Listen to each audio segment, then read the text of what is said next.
Categorically, God has designed men and women to be able to procreate. As a category, does that mean that it always occurs? No, doesn't mean that it always occurs.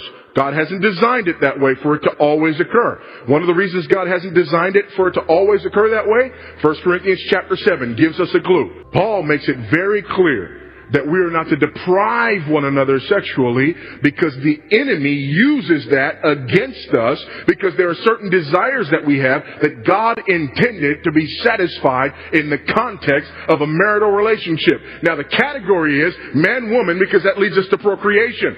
The activity is appropriate because God tells us clearly in 1 Corinthians chapter 7 that He's particular activity in order for us to have a place where we can live in righteousness and holiness and yet still satisfy those desires that God gave us. By the way, He gave us the desires because it's those desires that lead to procreation.